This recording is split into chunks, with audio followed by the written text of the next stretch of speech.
On this show, we cover some sensitive topics. Though the obituaries may be outlandish, the people are real. Names have been changed or omitted in order to respect both the deceased and the survived by. While death is no laughing matter, some petty last words can provide some pretty entertaining comic relief. Welcome to Obituary.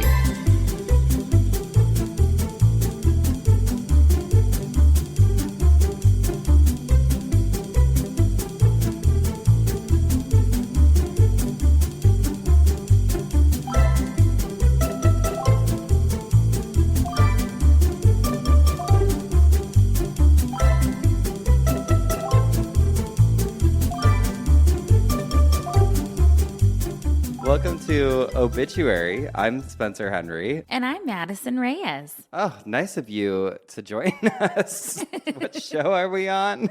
Oh my God. Yeah, Spencer kept saying, welcome to Cult Leader. I said, hey, this is Obituary. Wrong show. Oh, well, come on. It's Friday somewhere. Friday somewhere.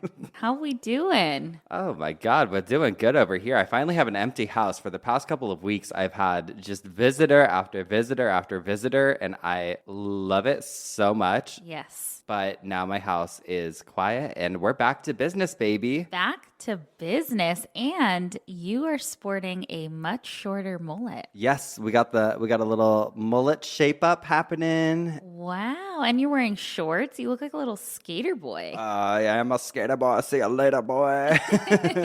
You just got back from Palm Springs. Yes, and I almost broke my fucking nose. It still hurts.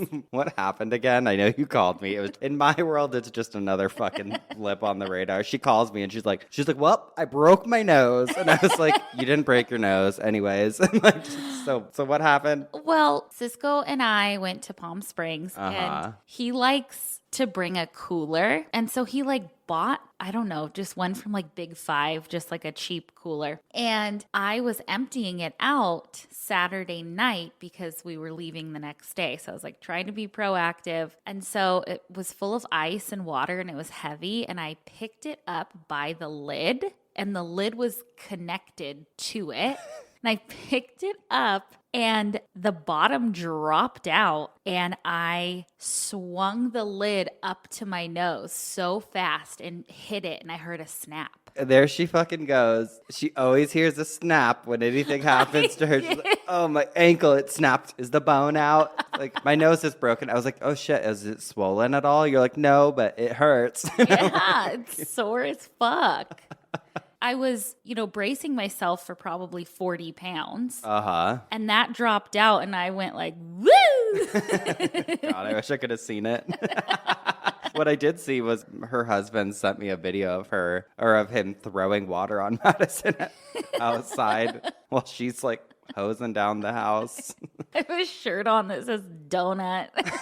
So fucking random. Living her Adam Sandler outfit life. I know. I posted that thing that was I just love when I can get home and put on my Adam Sandler outfits. And Spencer was like, when you get home, yeah, you look like Adam Sandler's twin. You wish. Come on. You fucking wish. We decided on the next Patreon, probably the one that comes out around the time this comes out.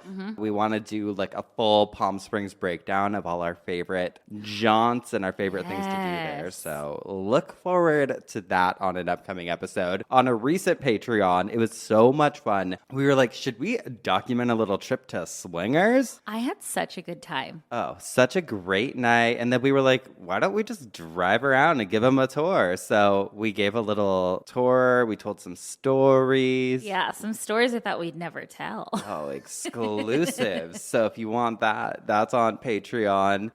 We just love Swingers. It was such a treat. We hadn't been in a while. I don't know why we haven't been in a while, but we haven't. Well, actually, I do know why, because we've been hot tubbing after recording every time. Yep. But if you want to try Swingers, come to our LA show on August 17th. You're so good. You know where we'll be after the show. Meet up at Swingers. Yeah. If there are still tickets left, because it is going. You heard it here? We got an email the other day with an update. Oh, yeah, they're going. Tickets are Flying out of control. And it's not even us buying them all. Yeah. Just a portion of them. Yeah, okay. just half. And we told you last week, if you want to bring a body with you, you got to pay for it. Mm-hmm. You do have to pay an entrance fee for them as well. Yes. My sister and her husband and the baby were some of my most recent guests. And it was so much fun to have a baby around. I held that baby for an hour straight. Oh, yeah, you got to meet Leo for the first time. I did, and he is just a cutie. He had his hand on my chest. Sweetest little baby. God, sweetest little baby. And then you had a bunch of teenage girls staying. Oh my God. Okay, so I have a little sister who is 18. You're saying, yeah, I'm familiar. Who's 18, and she had texted me like 2 weeks ago, and she was like, hey, me and my friends are going to LA for a concert. Can we come stay at your house? And I was like, of course, like, please. And so they come down, and it was like my sister and her husband and the baby left. Like 2 hours later, my little sister gets here with her friends. And that wasn't so much like hosting because... No, you had to be cool. I had to be cool. And they're like, they wanted to just be out, you know, in their room the whole time. Yeah. They didn't have any interest in hanging out with me. But I just feel like that was probably a cool feeling. I like having her, and I liked knowing that she was here. Immediately, though, I was like, can you share your location with me while you're here? Because I just wanted to make sure. Well, yeah, you feel like you're in charge of her. But they're like, I was like going to try and tell them stuff to do, but they already like had even better shit planned out. I'm like, okay, I'll just fuck off.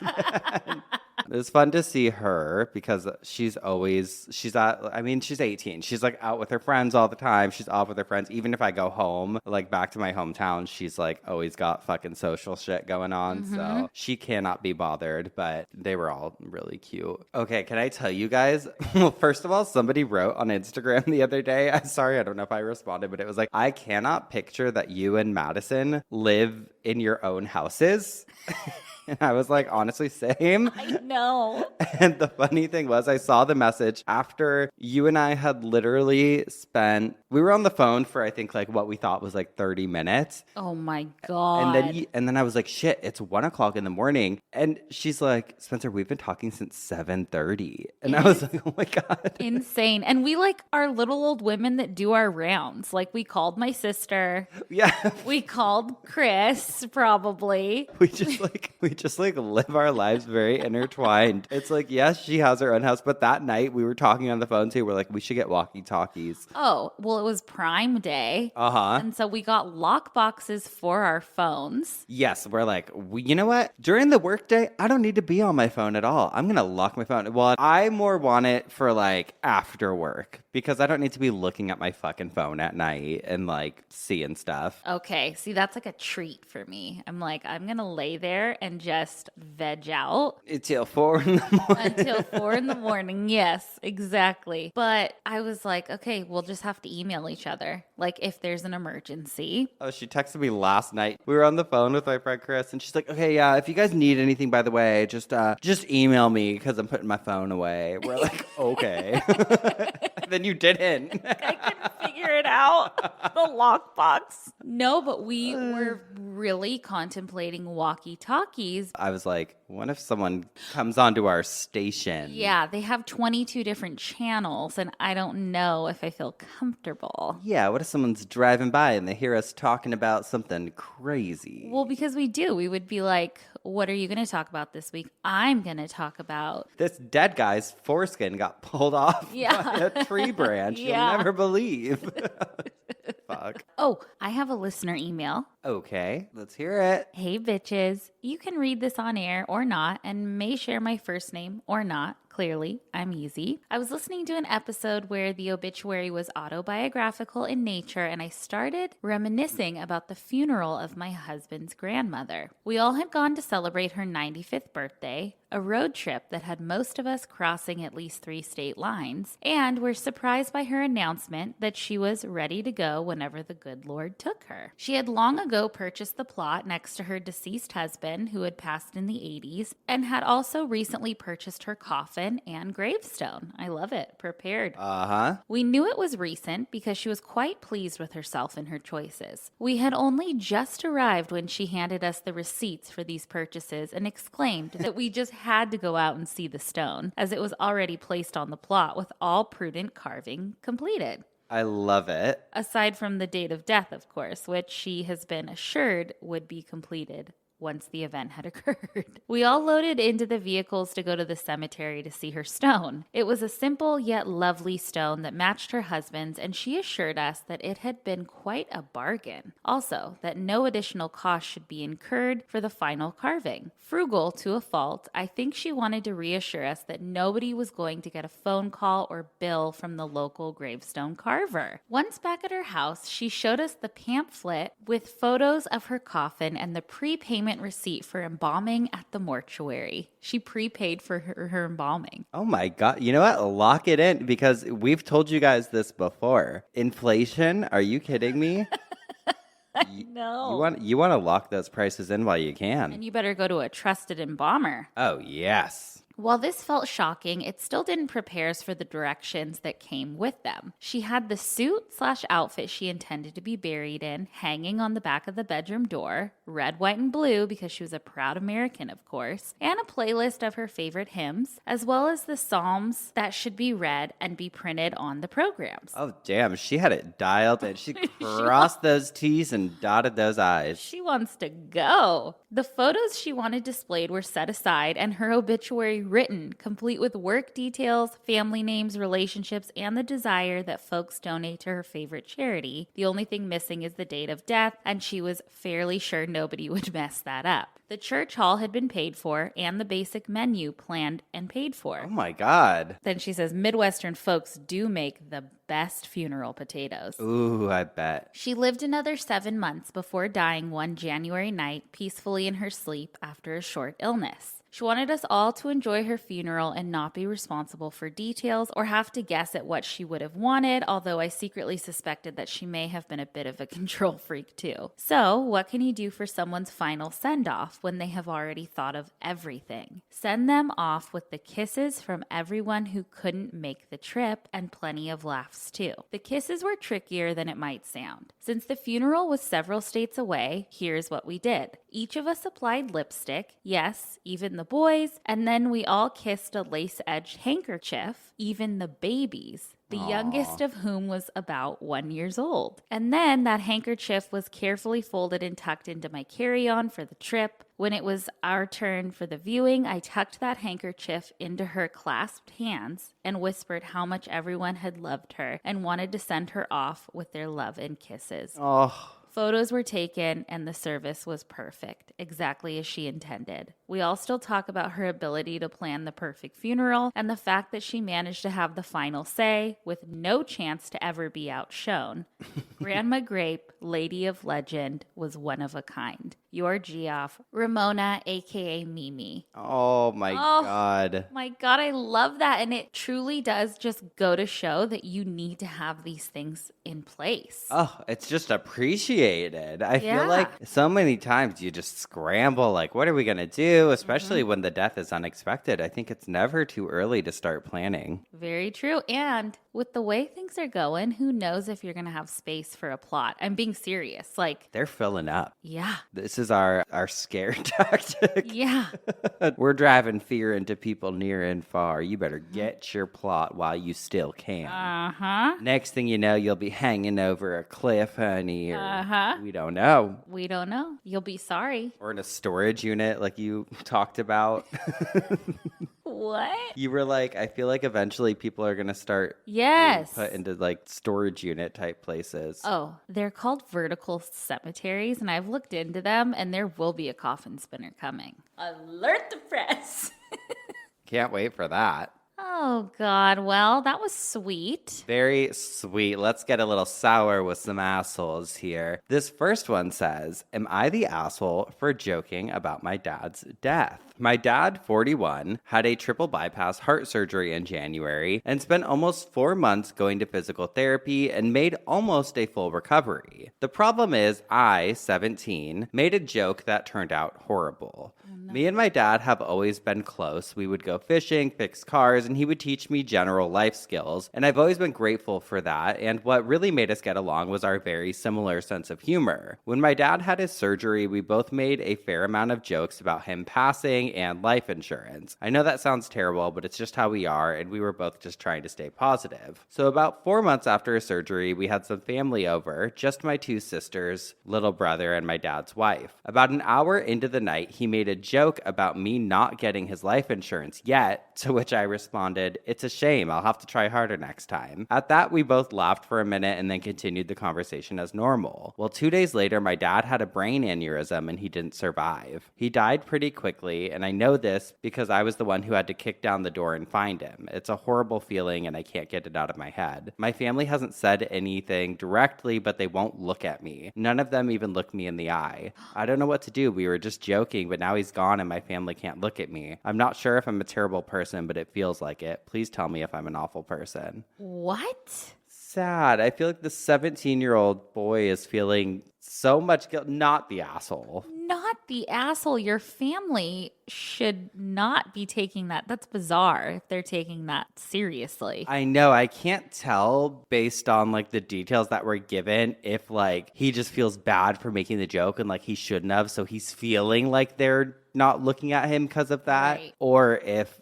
they are, that's fucked up. Do they think that he killed them? No, I think they just thought maybe it was inappropriate is what it sounds like. But it's like, if that's their sense of humor. You should absolutely not feel one bit of horrible. You know what? If one of us passed away, I would be so happy if the last words were like, fuck off. Yeah. Something nasty. It probably will be. Wow, sad. Sad. The second one said, would I be the asshole if I didn't honor my dead sister's wishes for my firstborn daughter? 2 years ago, my sister, I'll call her Marie, passed away. She had a myriad of health problems, and though her death was not sudden nor a surprise, our entire family was hit extremely hard. My mother especially, as they were very close. Unfortunately, my mother was an awful person to everyone except for Marie. She was abusive to me and my other sister Anna in ways better left unsaid, but suffice to say, we will have no problem throwing her in the worst, cheapest nursing home we can find once her mental state declines a little bit further. Fuck.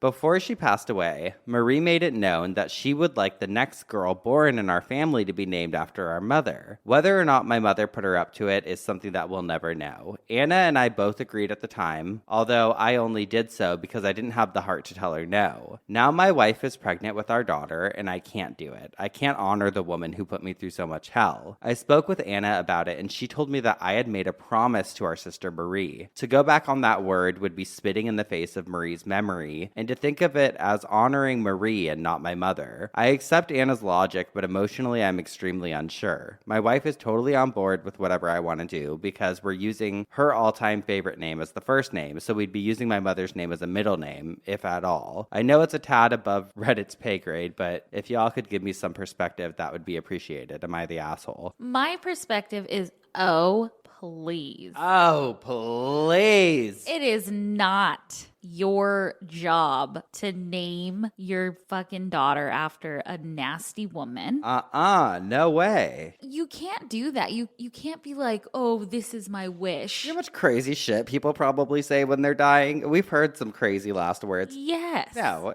who cares? Please. That's selfish on the girl who died. Yeah, your sister is selfish. Yeah, that's crazy. Yeah. Name them whatever the fuck you want. People get so weird about it. I mean, we've talked about it. We've done the necronames, all of it. It's just bizarre. Yeah. People are wild. In this situation, if you don't want to have to live with that. Why would you? No. No. Stupid. Yeah. name your daughter's middle name stupid because that is just silly. Or after your sister who died, if you liked her and had a good relationship, do that to honor her. Bam. Boom. Done. Thank you. Good idea.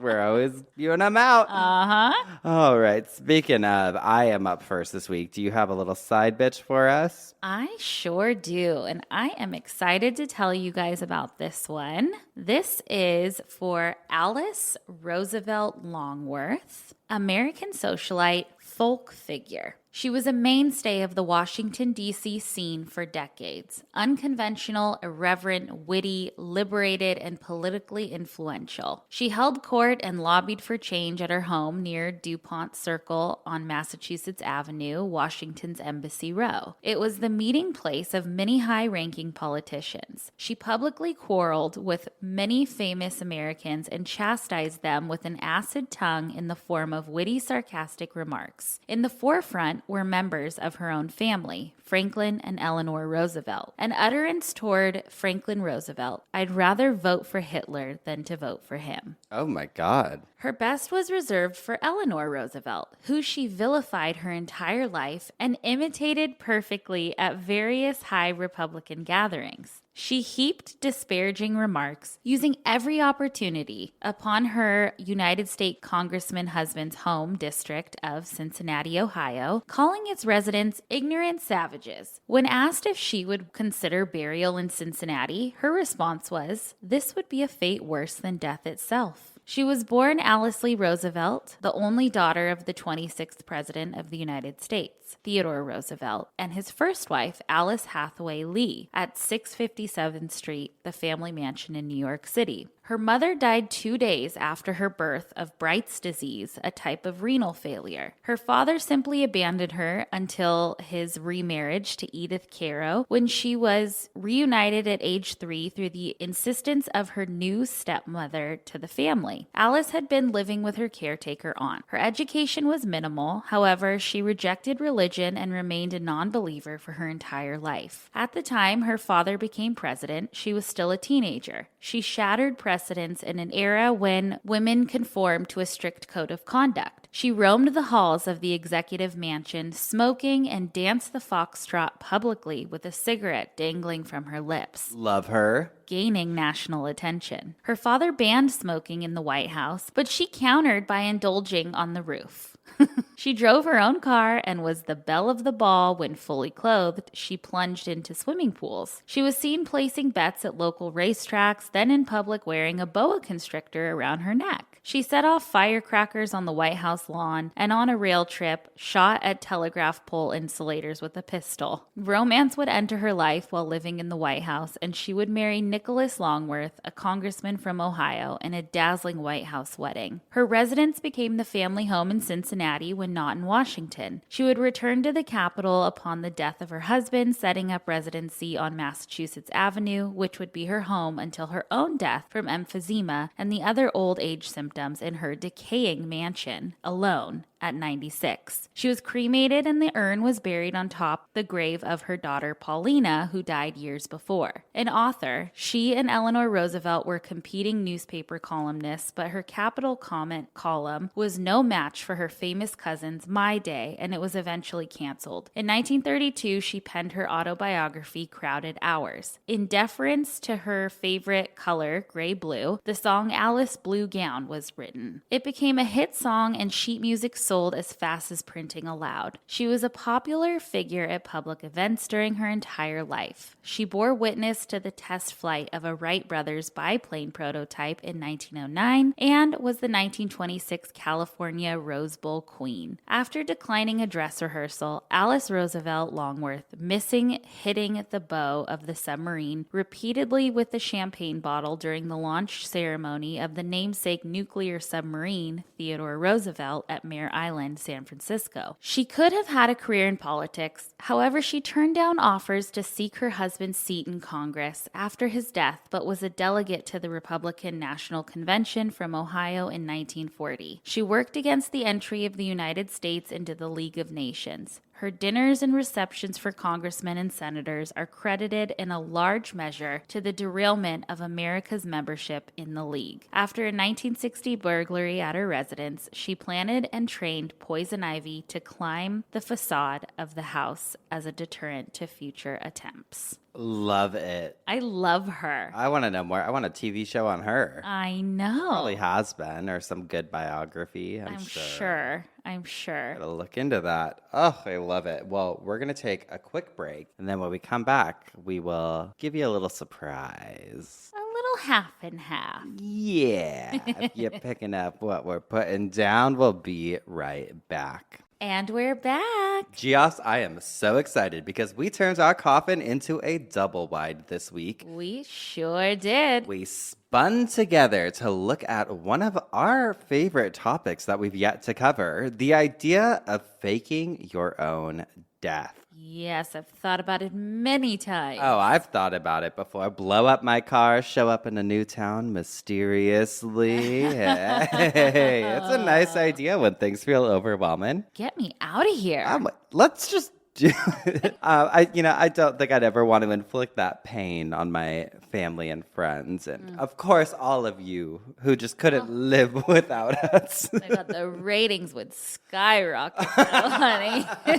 Just know, if Madison and I ever tragically implode or explode or whatever, just know that we're smoking cigarettes, sipping drinks somewhere in Palm Springs with our dogs, okay? Yeah, okay. And if something happens to me or something happens to you, honey, I give you all the permission. You better make money on it, honey. Oh, not you. Sell merch. I want you to never talk again. I'm swearing you to a vow of silence.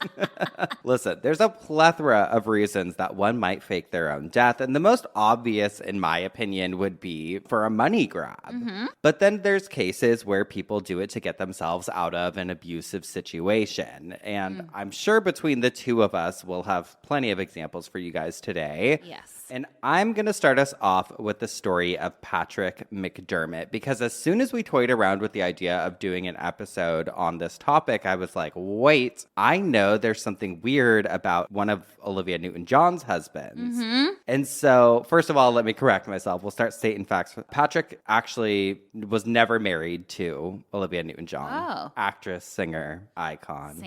Sandy, we love her. But the two did have a decade-long on-again, off-again relationship prior to Patrick's disappearance. Okay.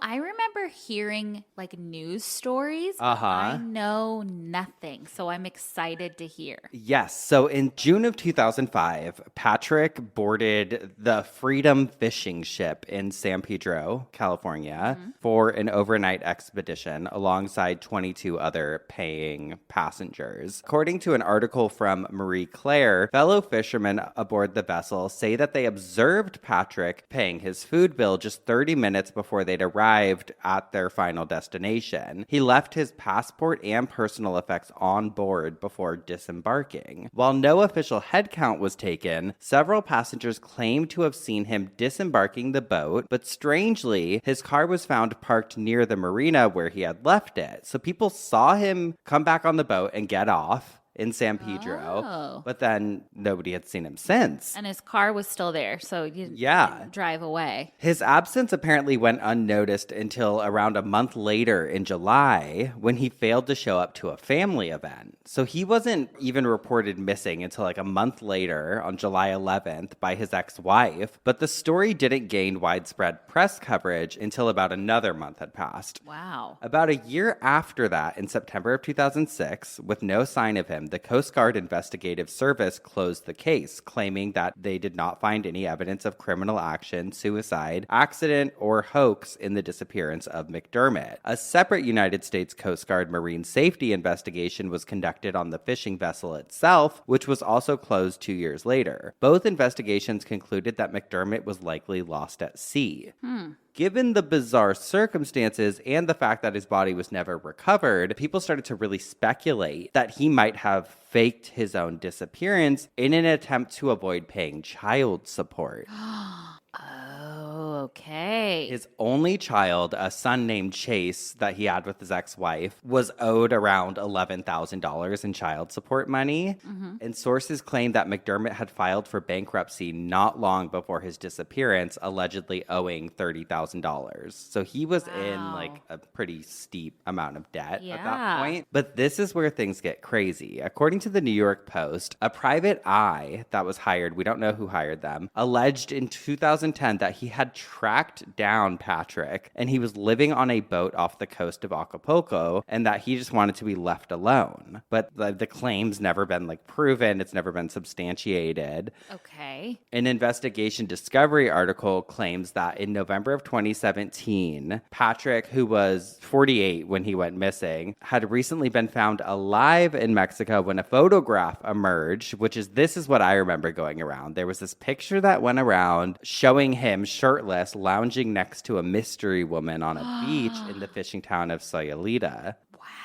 Okay. Charlie Parker, who was responsible for exposing a con man, Frederick Bourdin, for impersonating the missing teen, Nicholas Barclay. Do you remember that story? No. Oh, it's fucking wild. I gotta tell it. Different date, different podcast. Okay. Believes that the photograph is very likely Patrick McDermott. And he's like an expert on this. He's like, they have the same widow's peak. Their eyes are similar. The ears extend down on the head at the same distance, which is, I guess, what you look for when you're trying to match people up. Oh. And he said, I believe it's him. But nobody knows to this day whether or not Patrick is alive, but many think he just kind of pieced out and was so like, he still see you hasn't later. been... No. Wow. Nothing. And Olivia herself always questioned the fate of her on-again, off-again lover, but sadly she passed away last August without ever really knowing what happened. Well, now she probably knows. Oh, now she's like, God damn it. Yeah. You were there at Acapulco? Yeah. My God. Next up on my list is a man who's been named Agent Garbo. Agent Garbo. His real name is Juan Pujol Garcia. Okay. I watched a video about him on Sky News. There's also a documentary I watched some clips from. I'll link them in the sources. This story is wild. Like, extremely wild. They dubbed him Agent Garbo. That was like the name they gave him. Okay. Because they said that he's the best actor in the world. Oh, like a Greta Garbo or something? Yeah. Okay. Exactly. That's who they named him after. This is some like Catch Me If You Can Oh, I love it. type shit. I love shit like this. Okay. There's a book I actually want to read about this story. This author named Nigel West co-wrote the book alongside Juan later on in life. He like tracked him down and they wrote this book together, but I didn't read it for this. The story itself is very, very complicated because, well, Agent Garbo was this true man of mystery. So I found an article on history.com that had a pretty good summary of the events. So I'm just going to read that. It says, after World War II, a critical M15 spy named Juan Pujol Garcia faked his own death and kept it secret for almost 4 decades. And that's not even the most interesting thing about him. They're not fucking lying. Listen to this. So he was a veteran of the Spanish Civil War who had come to loathe totalitarianism, both in Francisco Franco and Adolf Hitler. When Britain went to war with Germany in 1939, he was determined to join the British war effort as a spy against Germany. So determined that he wasn't deterred when British officers turned him down because he didn't have any connections or credentials. Instead, he formulated a plan to pad his resume while aiding the war effort. Posing as a Spanish official who was flying to London, Pujol made contact with Nazi officials in Madrid and told them that he was interested in spying on Britain for the Third Reich. After that, he began sending the Nazis fabricated information that they thought was from London, but was actually fed from Lisbon and Madrid. Essentially, Juan became a rogue double agent whom Britain didn't even know it had.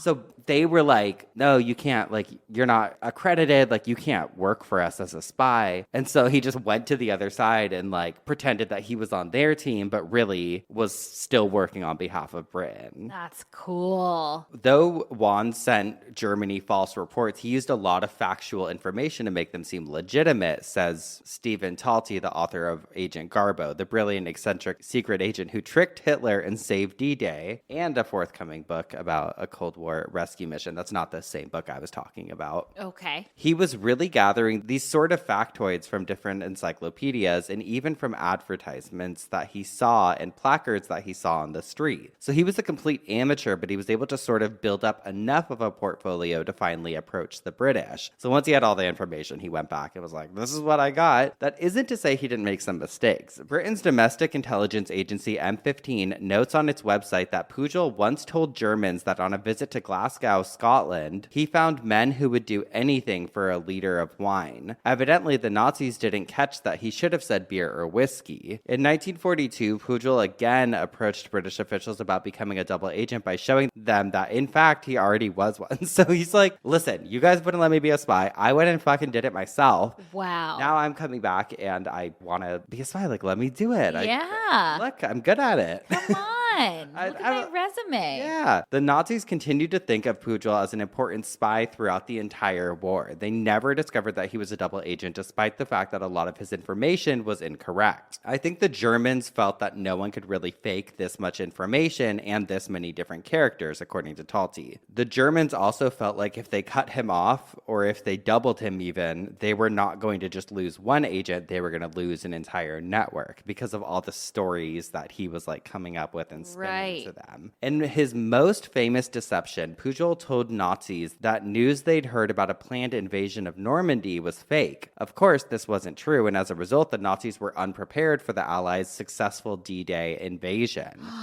After the European War ended in 1945, Pujol continued to work for M15 to investigate whether Germany had any plans to resurrect a sort of Fourth Reich. After this, Pujol wanted to get out of Europe and away from his memories of the war, so he moved to Venezuela. But because many former Nazis had also chosen Venezuela as a place to flee from their crimes, Pujol figured it would be safer for him there if everybody thought he was dead. Wow. So in 1948, he called Tommy Harris, who'd been his handler at M15, and I have like chills. Spy stuff is so wild to me.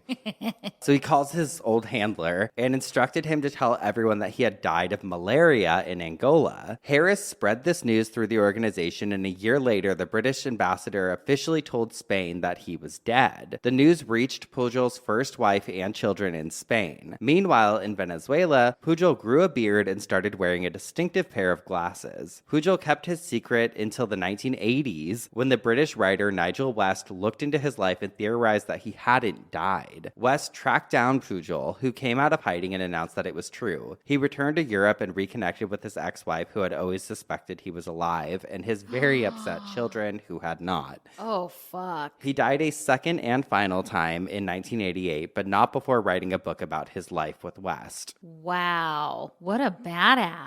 Talty notes that Pujol didn't have to fake his death for as long as he did. He would have probably been safe from the Nazi retaliation had he, for instance, revealed himself in the 60s. Talty argues that Pujol seemed to be ashamed that he was not able to make a successful career for himself in Venezuela after the war, and that this is part of why he stayed in hiding. I'm like, dude, you've done all this amazing... Yeah. Sir, you've done all of these amazing things. Right. If you read espionage history, so many agents are either trapped into becoming double agents or paid for their work, Talty says, but that wasn't the case for Pujol. He was an idealistic double agent, which is very rare. He did it strictly out of idealism, and I think also to realize himself as the great improvisational actor that he knew he was. It gave him a role that he wanted to play. Okay. Campy. Isn't that wild? That he just like truly did it because he wanted to do it. Yeah. Last, did you come across this woman, Violet Charlesworth? Mm-mm.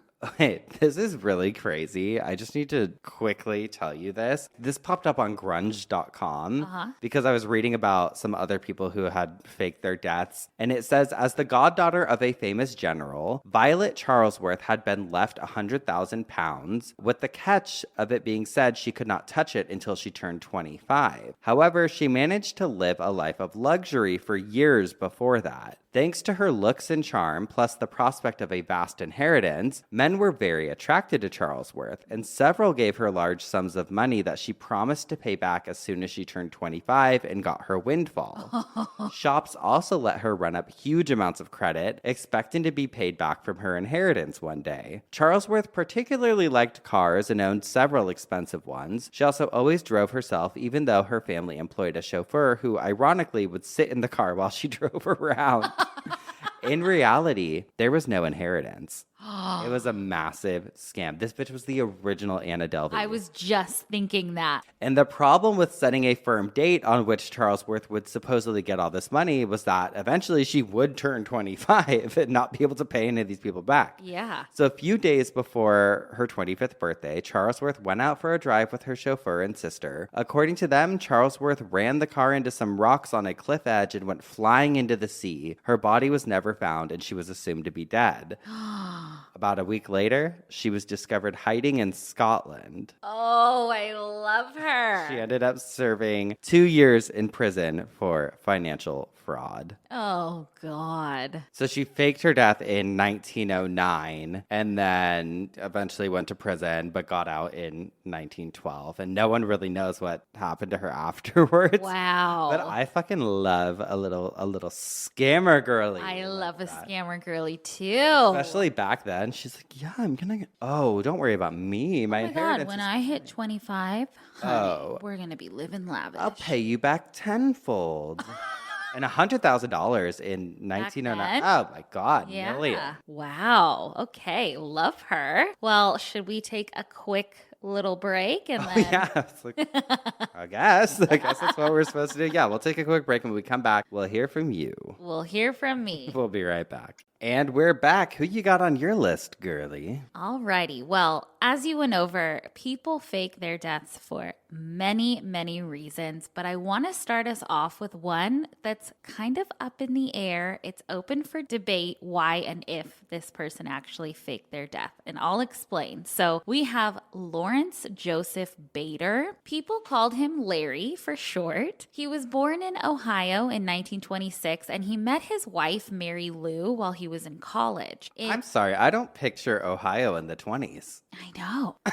No offense. I don't know. Is that weird? I always think of I could think of a San Francisco or a Chicago, I know. Los Angeles, New York. We need to educate ourselves. Ohio? What were you doing in the Well, I guess we're going to find out. You're going to find out. So they got married in 1952 and they had 3 children. In 1957, they had their 3 children with a 4th on the way. And Larry was a cooksware salesman. He was super well liked by his community and he was a good family man. It's also important to mention that he was a bit of an archery enthusiast, and I'll get back to that.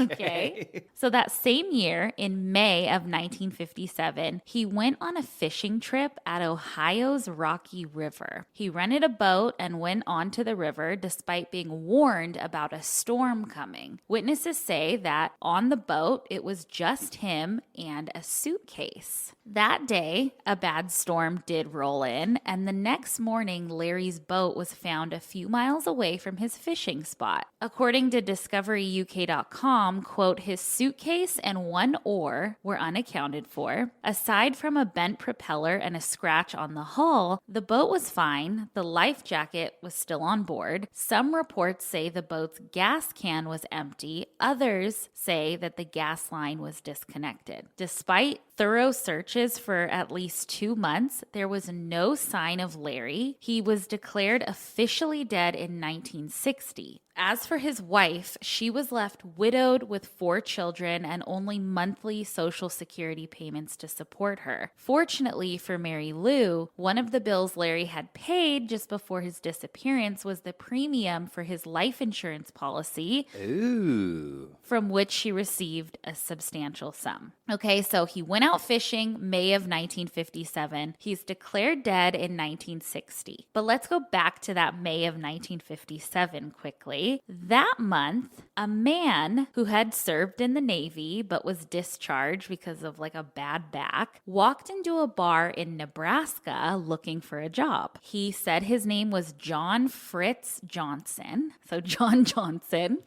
And he got a job as the bartender there. And everybody loved this guy. They all called him Fritz. He was handsome. He had a great mustache. Ooh. Fun, incredibly charming, you name it. And the best part about him, in my opinion, was that he drove around in a hearse. And it was like allegedly like really cool, like a love shack. It had pillows. It had a bar. Like, he was the man. Okay. Love it. His popularity grew and he became a local radio and TV personality. And in the early 60s, he met and married a 20-year-old ex-model named Nancy Zimmer. He adopted her daughter, who she had in a previous marriage, and then they had one child together. In 1964, he discovered that he had a tumor that was behind his eye, and so he lost the eye and got an eye patch, which just kind of added to his coolness. Yeah. In 1965, Fritz was attending a sporting goods show, and he was there to demonstrate archery equipment. Remember? Oh, yeah. Okay. We're putting 2 and 2 together. So, are you keeping up? At that sporting goods show, someone that knew Larry, the man who disappeared on a boat, was there, and he was walking around, and he saw Fritz and thought, wow, he looks very familiar. You're going to say he like shot the arrow and he's like, I know that trick shot anywhere. Yeah, that's Larry. That's long shot Larry. Long shot Larry. Long arm Larry. Oh my God. Okay, so this guy sees Fritz and he knew Larry. And he's like, that guy looks really familiar. Sorry, where are they? They're at a sporting goods show. Where? In Nebraska. Okay. You know what? I think it might have been in Chicago, actually. So don't ask me where. Okay. So then that man contacts Larry's niece. Larry's niece shows up, sees Fritz, even with an eye patch and a mustache, and is like, that looks like my uncle that disappeared 7 years ago. So she goes up to Fritz and asks him that, and he just kind of like laughed it off. Then the niece calls Larry's brothers, who have been grieving because there's no sign of Larry anywhere. They made him take fingerprints and did a fingerprint match, and it turns out Fritz and Larry were the same person. Oh, but why is it up for debate? It's up for debate because Fritz says that he has absolutely no recollection of Larry Joseph Bader. He was even examined by psychologists for 10 intense days, and they said he does not remember. But Larry was in a ton of debt before he disappeared and didn't file his taxes for almost all of the 1950s. And Fritz, via mentalfloss.com, said, my God, don't you understand? He told a reporter. All of a sudden, I find out that 30 years of my life never happened. You see, I really do have 30 years of memory as Fritz Johnson. What am I supposed to do with those 30 years? Throw them out the door?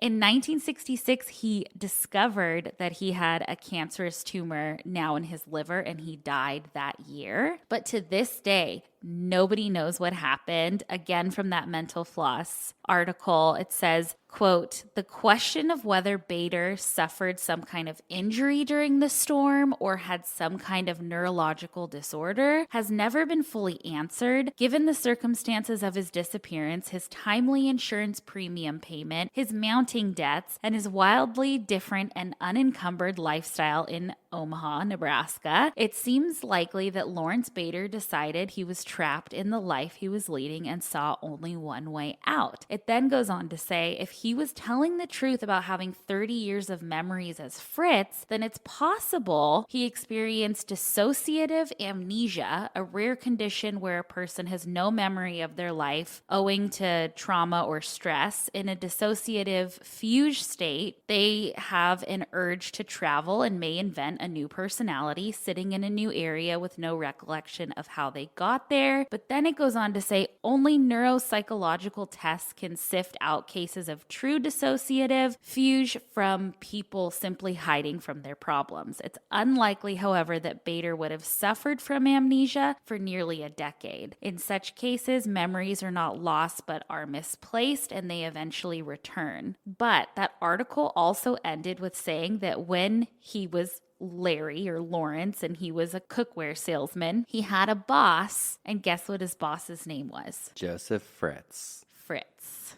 Dun, dun, dun. That's fucking crazy. I love crazy? that. Yes. I feel like he was faking it. I love these stories. I know. They're fun. Okay, another reason someone might fake their own death is to see how much people really loved them. Oh, we've seen that on this show before. I feel like we've talked about a few people. Yes. So this is a new one. This happened just last month. This is a man named David, and he died. He was a 45-year-old Belgian man, and he had a wife and kids. On Facebook, his children posted things like, "Rest easy, Daddy. I will never stop thinking about you." And "Why is life so unfair? Why you? I love you." The day of the funeral for David, family and friends showed up in black, and it appears that everyone was incredibly sad and was awaiting the service to begin. All of a sudden, the mourners notice a black helicopter approaching them.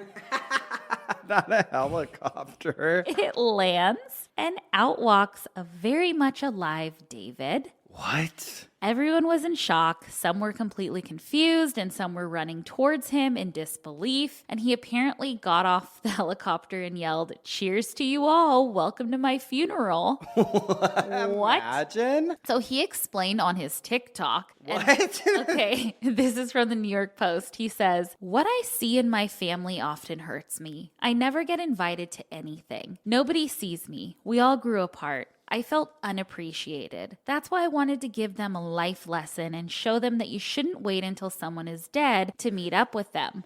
Sounds a little manipulative to me, buddy. Yeah. It goes on to say he's claimed some loved ones have been reaching out to him since the prank, adding it proves who really cares about me. Those who didn't come did contact me to meet up. So in a way, I did win. And his wife and his kids were in on it. What? Mm-hmm. That's a fucked up weirdo family. Fucking weird. Weirdos. Just doing anything for the TikTok fame. And I don't like it. Disgusting. Now I'm going to end with a man named Ferdinand Waldo Demara Jr. And he has a story that is very, very much a catch me if you can story also. Kind of like your Garbo. Okay. Ferdinand's nickname was Fred, so I'm going to call him Fred. He was born in Massachusetts in 1921, and his dad was a motion picture operator and part of theater unions. They were an upper middle class family, but when the Great Depression hit, they had to move because they were in such debt. At 16, Fred ran away from home and became a monk. A few years later, he joined the Brothers of Charity, but got into it with one of them and decided to join the U.S. Army. And this was around 1941 or 1942. And I'm consolidating his very long story. So then he takes the name of someone else in the army, and then he dips out and joins another monastery before he could be found out that he left the first monk monastery and went home.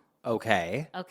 Then, after he joined the army, he joins the Navy. He wanted to become a hospital corpsman, and he trained, but he didn't get that position. So what did he do? Well, he faked his own death. Oh.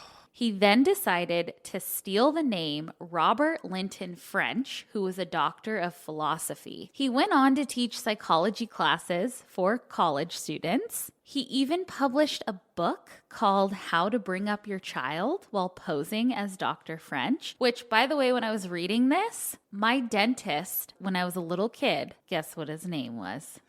Fritz. Yeah. Dr. French. Wow. And I used to fucking bite down on his fingers so hard that he'd have to plug my nose. Your nose, yeah. That was the one. Oh, I remember. Fred, or Dr. French, would bop around. He would teach to different colleges and monasteries, and he even became the dean of psychology at one college he taught at, just after stealing someone's name. I love it. He was finally caught and sentenced to jail at the Naval Barracks in San Pedro, California. He got out and decided to steal another person's name, Cecil Boyce Human, and that person had a degree in zoology, and he also studied law. Then he meets a man named Joseph C. Sire, who was a surgeon, and this is where it gets wild. So Fred decides to become that doctor. This was at the time that the Korean War was going on, so he gets a job on a Royal Canadian Navy destroyer ship. He had to perform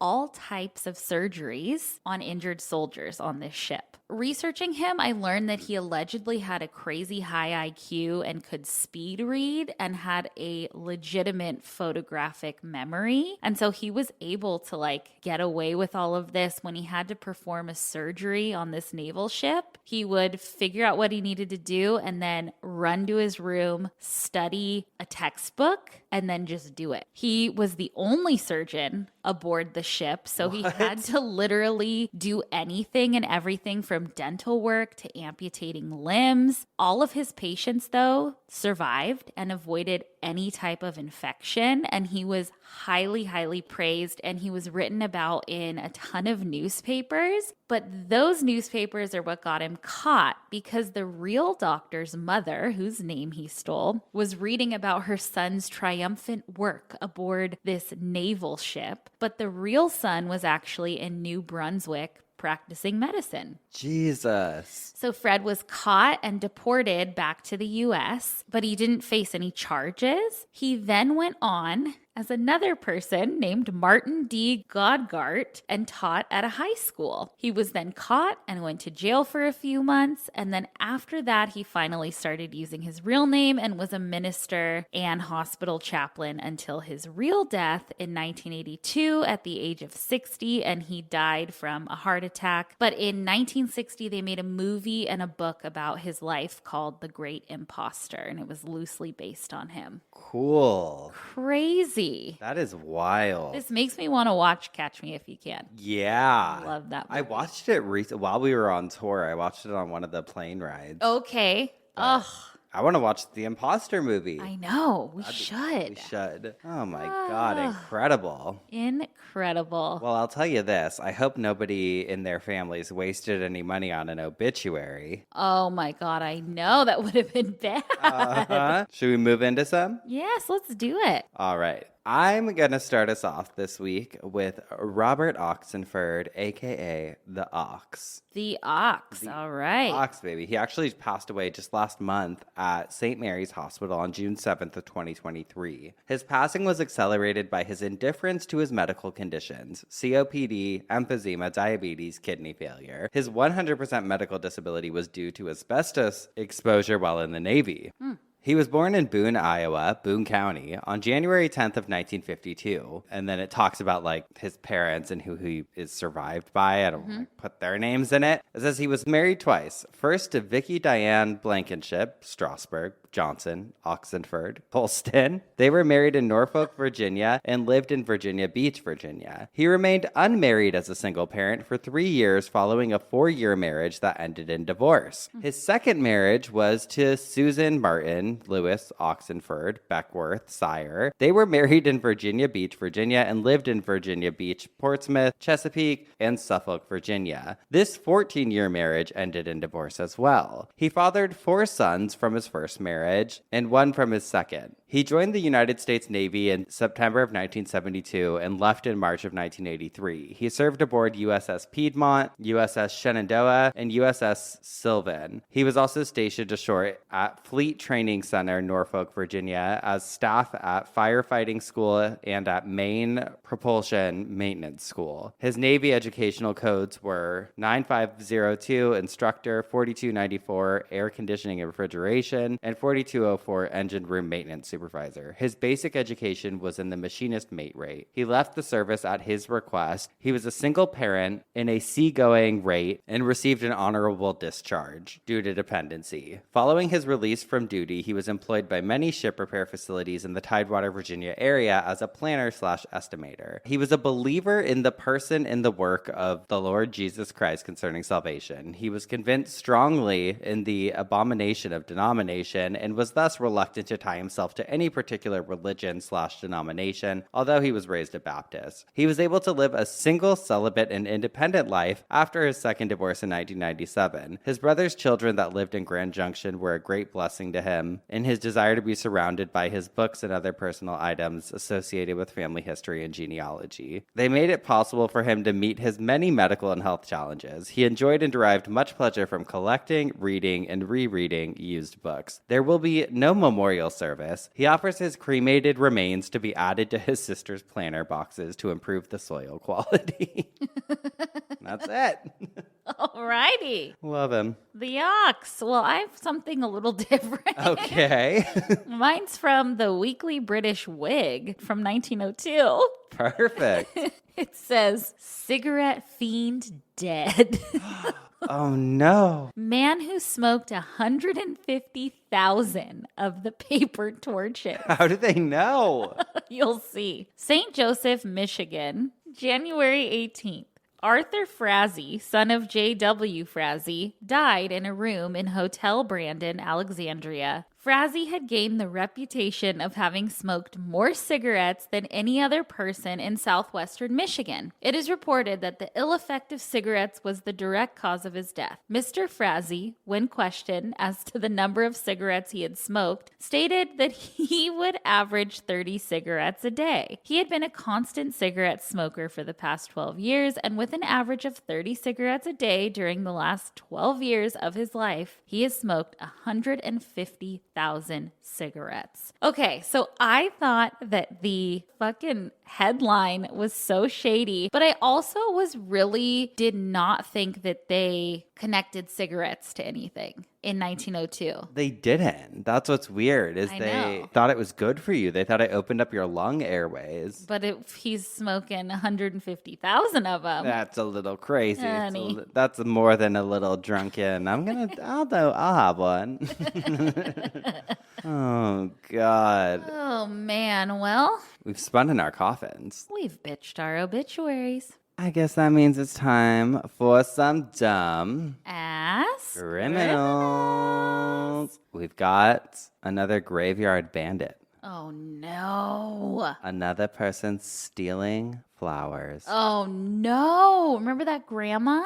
But this person got caught because of an air tag. Oh, I love that. That's smart. I have an article from the Daily Dot that says, it might seem like a plot line comes straight out of a mid-2000s European hipster indie comedy, but there are people who dedicate a significant amount of time to thieving flowers from grave sites. In fact, funeral directors have gone on record to state that there are certain times of year they see an uptick in foliage theft more than others. Like Christmas in 2020, which I think we've reported on, when a woman was arrested for stealing flowers off a grave site, and in 2017, a New Jersey flower shop owner, remember this? That was the one, Was caught stealing numerous plants from graves and reselling them. God. Concern over flower theft must have been on TikToker at It's Burns' mind as they rigged one arrangement they placed on a grave with an Apple AirTag tracker.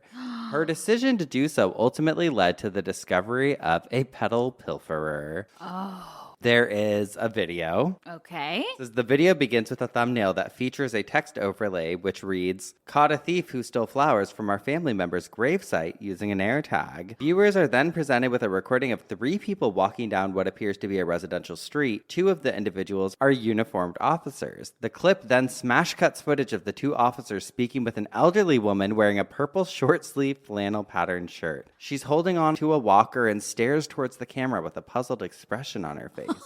Why is it always the old women? Oh my God, they love to do it. Let me show you the TikTok. This is for Rachel, you big fat white nasty feeling fat bitch. Why you with your trifling dirty white racist big fat bitch? She's like, what? Me? Oh, she potted them. Smart. She planted those in her yard. She said, what? These are mine. These are mine. Oh my God, I wish there was footage of her at the gravesite. Oh my God, I know, but I'm glad they have footage of her getting caught. Yeah. But it doesn't say what happened to the woman who stole them. But I mean, that public shame is enough with that. Yeah, I'd rather be arrested and... Oh my God. Imagine getting caught for that. Yeah, that's embarrassing. Embarrassing. Wow. Well, I've got an embarrassing dumb criminal. Okay, let's hear it. This is from NBC News, and I have seen this video all over, and it just makes me laugh. It says a would-be robber walked into an Atlanta nail salon demanding money, but left empty-handed after security video showed patrons and staff seemingly ignoring his command. Oh my God, let's see this video. Okay. It says the unidentified man entered nail first on Piedmont Road Monday and yelled, "Everybody get down!" No one moved, the video shows. Police were called to the salon in reference to a business robbery, said Crime Stoppers Greater Atlanta, which posted the video on Facebook. Witnesses indicated the suspect entered the location wearing a blue hat, sunglasses, and blue jeans. The suspect demanded the patrons get on the ground and surrender their money. The suspect then fled the location in a silver sedan. The man, who had a small crossbody bag covering his hands as if to conceal a weapon, turned to 3 women sitting by the door and instructed them to empty out their pockets and give him their money. Again, no one moved. The man then strolled over to a male employee and loudly demanded, "Where's the money?" "Hello?" the employee said, speaking to someone on the phone. One of the women stood up, walked out the front door with her hands in the air, and told the man she didn't have any money. The man made a few more futile attempts to rob the store. "Everybody give me everything. Where's the money?" he demanded before giving up and leaving. A woman who answered the phone at the salon on Saturday said they did not want to speak about the incident. Crime Stoppers said they're offering a reward of up to $2,000 for information that leads to the arrest and indictment of the suspect. And here is the video. We'll post it. Look, he goes in and nobody is Can you even... imagine how embarrassing that would be? So embarrassing. They're like, aw. I like that they're all like following each other too. They're all like, yeah, They're like, my nails are fucking wet. Like, I'm not... you're not getting it, I'm buddy. not gonna try a different place, honey. Oh, please. I love it. Oh, me too. But I love some P.O. Box stuff even more. Ooh, good transition. Okay, we have a box today. We have a box. What is this? A Christmas card? Snow Angels. Cute. It's me.